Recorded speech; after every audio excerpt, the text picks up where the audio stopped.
Hello বন্ধুরা, আমরা শাশুড়ি বউ আজকে দুজনে গল্প বলতে বসেছি। তো আমাদের খাওয়া দাওয়া হয়ে গেছে। আজকে অনেক জার্নি ছিল, একটা আলাদা ভিডিও করেছি, ওটা আমি কালকে বা পরশু আপনাদের দেখিয়ে দেবো। এনে খা। তো একটা ভূতের টাইপের বলছি, ওই যে আমার বৌমা, এর যখন 17 বছর বয়স তখন আমাদের বাড়িতে এসছে। না 16 বছর যখন বয়স তখন আমাদের বাড়িতে এসছে। আমার ছেলে ওর সঙ্গে কী করে প্রেম করছে জানি না, বলেছে চলে আসো, ওরা চলে এসছে। কোনো এক রবিবারে আমি কাজে গেছিলাম, বাড়ির থেকে ফোন গেল, একটা মেয়ে এসছে, তুমি এসো। তো আমি চলে এলাম। মেয়েটার সঙ্গে সঙ্গে অনেক লোকজন এসেছিলো। তাদেরকে বললাম, দাদা আপনাদের মেয়েকে আপনারা নিয়ে যান। আর এই যে বাড়িঘর দেখছেন না, এগুলো আর্টিফিশিয়াল, মানে ভাড়া, আমার নিজের কিছুই নেই। তো ওনারা কী বললো যে ঠিক আছে, মেয়ে এসে গেছে, আপনাকে আমরা দেখে নিয়েছি, তো যেমন মেয়ে এসে তেমন থাক, তাই তো। এরা নিয়ে গেল না। তো তখন যখন ওনারা এতটা দায়িত্ব দিল আমার উপরে, তখন আমি বললাম ঠিক আছে, আমি যতদিন বেঁচে থাকবো আমি আমার মেয়ের মতন দেখবো। তো আমি, ওর বিয়েটা হয়েছে 13 বছর, তো আমি 11 বছর অবধি আমি মেয়ের মতন দেখেছি। আর ও পর্যন্ত 11 বছর অবধি মেয়ের মতনই আমার সঙ্গে সম্পর্ক করেছে। এখন আমার 2 বছর কথা বলছি, এই 2 বছর ধরে মেয়ের মতন দেখছি না, এখন আমি বৌমার মতন দেখছি। কারণ এখন পুরো সংসারের দায়িত্বটা খুব সুন্দরভাবে নিয়ে নিয়েছে, এখন আমায় কিছু বলতে হয় না। আচ্ছা, এত কটা কথা বলার মানে হচ্ছে এই যে, এ যখন চলে এসেছিল, এর বাবা বলেছিল আমি মৃত্যু পর্যন্ত তোমার মুখ দেখবো না। তোর যখন 11 বছর হলো তখন ওর বাবা মারা গেছে, ততদিন পর্যন্ত মেয়ের মুখ দেখেনি। আচ্ছা, তারপরে ওনার মা তবুও যা হোক করে দেখছিল, কথাবার্তা একটু বলতো। তো ওর মা গত বছর মারা গেল।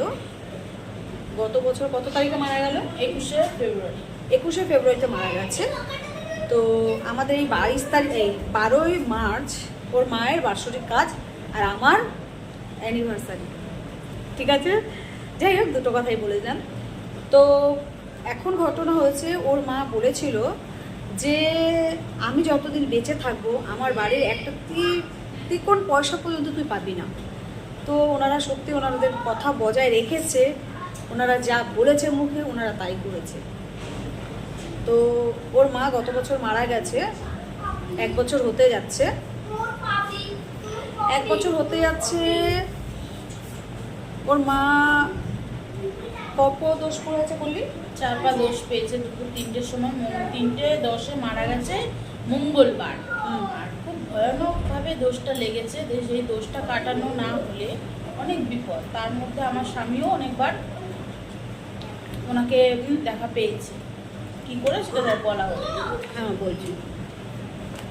তো আমার ছেলে একদিনকে প্রপার্টি তো পেয়েছে, ওর ভাই ভালোই পেয়েছে, ফ্ল্যাট পেয়েছে, 2টো দোকান, কিছু ক্যাশ।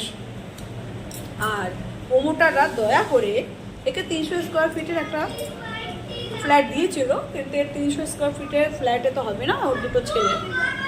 তো ও কী করছে, ফ্ল্যাটটা বিক্রি করে দিয়েছে। করে দিয়ে আমার যে জমি একটুখানি আমি কিনতে পেরেছিলাম কষ্ট করে, ওই জমির উপরেও ঘর তুলছে।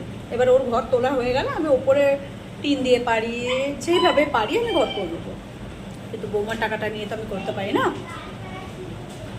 তো আমার ছেলে দেখতে গেছিল কিভাবে ফ্ল্যাট হচ্ছে, কি হচ্ছে না হচ্ছে।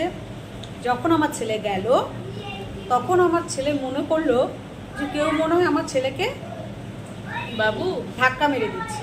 ঠিক আছে, যে ধাক্কা মারলো, তখন অপোজিট থেকে আমার মনে হলো, আমার ছেলে বলছে, এটা আমি না, আমার ছেলে বলছে আমার মনে হলো কেউ আমাকে ধাক্কা মারছে।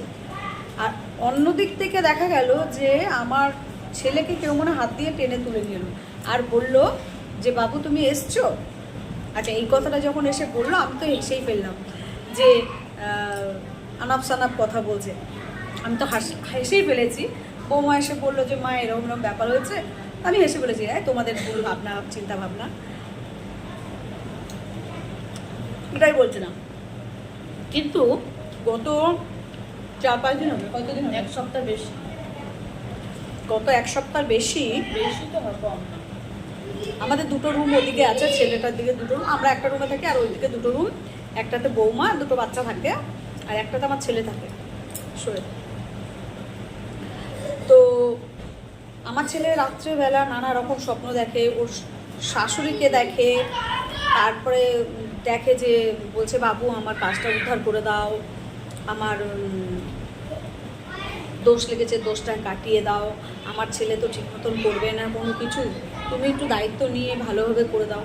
কিন্তু আমার বৌমা কিন্তু দেখেনি। তুমি দেখেছো? আমি একদিনও দেখিনি, ভয়ও পাই। আমার বৌমা কিন্তু কোনোদিনও দেখেনি। আমার ছেলে যা দেখছে আমার ছেলে দেখছে। এখন আমার বক্তব্য হচ্ছে যদি কিছু দেখা হয় বা কিছু জানা হয় সেটা তো তার ছেলে দেখবে, আমার ছেলে দেখবে কেন, জামাই কেন দেখবে? তো জানি না জামাই কেন দেখছে এই ব্যাপারটা। তো আমি আপনাদের সঙ্গে এই ব্যাপারটা শেয়ার করলাম যে জামাই দেখছে কেন, আমি সেটা বুঝতে পারছি না। আর সেটা ভালো কি মন্দ তা আমি জানি না। আমার বাবা আমাকে প্রচণ্ড ভালোবাসতো, কিন্তু আমার বাবা আমাকে 3বার 4বার, আমি যখন ওষুধ গায়ে ছিলাম 3 দিনে ওষুধে, আমার বাবা আমার মাথার কাছে ছিল। তখন এই বাড়িতে আমরা ছিলাম না, আমরা একটা ওইদিকে আঁটিতে অন্য একটা বাড়িতে ছিলাম।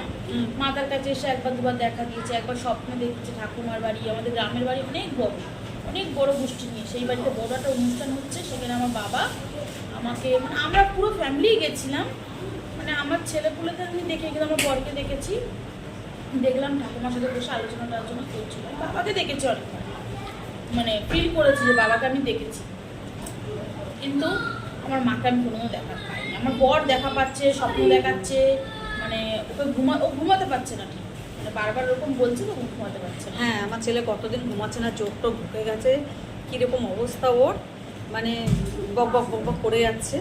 আচ্ছা, এটা কিন্তু একটা এইরকম ব্যাপার। কিন্তু আমি আপনাদেরকে একটা সত্যি কথা বলছি, এসব কথা বলতে নেই, তবু আমি বলি, আমি আগে কালী ঠাকুর পছন্দ করতাম না, কিন্তু এখন আমার যত বয়স হচ্ছে আমি কালী ভীষণ পছন্দ করি। কালীকে মনে হয় আমার মা, আমার বান্ধবী, আমার সব, আমি সব কিছু ওনার সঙ্গে কথা বলি। তো কালীর প্রতি আমার খুব বিশাল একটা আকর্ষণ। কিন্তু এই আমার বাড়ি, এই ছাদ, এই সিঁড়ি আপনারা দেখেছেন হয়তো, এই সিঁড়ির থেকে ছুম ছুম ছুম ছুম ছুম ছুম পায়ের আওয়াজে বড় ছেলে যখন একা শোয় না, আমাকে ওর বাবা যখন এই যে ভয়ের ব্যাপারটা বললাম, যখন আমার হাজবেন্ডের সঙ্গে আমাকে শুতে হয় বা ঘরে যেতে হয়, আমার বড় ছেলে কিন্তু শুতে পারে না। কেন? এখানে মনে হয় হাঁটা চলা করছে, ঘুমোরের আওয়াজ হচ্ছে, ছাদে কেউ হাঁটা চলা করছে, সিঁড়ি থেকে কেউ উঠছে নামছে, সেই জন্য আমার ছেলে আমার ঘুমাতে পারে না, বারবার ডাকে। ওই জন্য আমি আমার বড় ছেলের আমার সিঁড়িটার ওপরেই আমার মা রয়েছে, তো এরা বুঝতে পারে পায়ের আওয়াজ। কিন্তু সত্যি দেখুন আমার কপাল কতটা ভালো, আমি ওনাকে মায়ের মতন মনে করি, মানে আমার মা, আমার অন্তর্প্রাণ। ফিল হয়, কিন্তু আমি কিন্তু ফিল করি না, এরা কিন্তু ফিল করে, দেখতে পাই মধ্যে মধ্যে, কিন্তু আমি ফিল করি না। আমার বাড়িতে এরকম একটা হয়, তো এটা ভয় পাওয়ার কিছু না, আমি কিন্তু ভয় পাই না। আমি জানি ঠাকুর আসতে চাইছে, আসুক, যাক, মায়ের ইচ্ছা, মা আমাদেরকে ভালোবাসে তাই মা আসছে। মা তুমি আমাদের সাথে থাকো, পাশে থাকো, এটাই অনেকটাই যথেষ্ট। এই আমাদের গল্প হলো আজকে।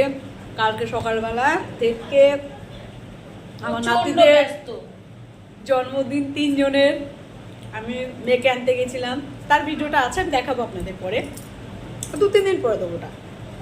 কালকে কি হচ্ছে সারাদিনে সেটা যদি আমি থাকি ব্যস্ত, সেটা দেখাবো। মা যদি থাকে তাহলে মা দেখাবে, কিন্তু আমার বাড়ির ওদিকে কাজ, আমার কাজ চলছে, ওখানে বুঝাতে হবে, ওখানে থাকতে হবে, প্রচন্ড ব্যস্ত সারাদিন, রাত্রেও দেখা হবে না। কালকে হয়তো মা ভিডিও দিলেও দিতে পারে, সব ভিডিও। কালকে বাচ্চাদের পার্টি হবে, পার্টির ভিডিওটা কতটা কি দেখাবো। যদি আমার বোনেরা আসে খুব মজা করবো, খুব মজা হবে আপনাদের। যদি আমার বোনেরা আসে তাহলে আমরা নাচ গান করে মোটামুটি খুব ভালো একটা ভিডিও করবো, আপনাদের সঙ্গে সময় কাটাবো, আপনাদের সঙ্গে শেয়ার করবো। ঠিক আছে বন্ধুরা, টাটা, গুড নাইট।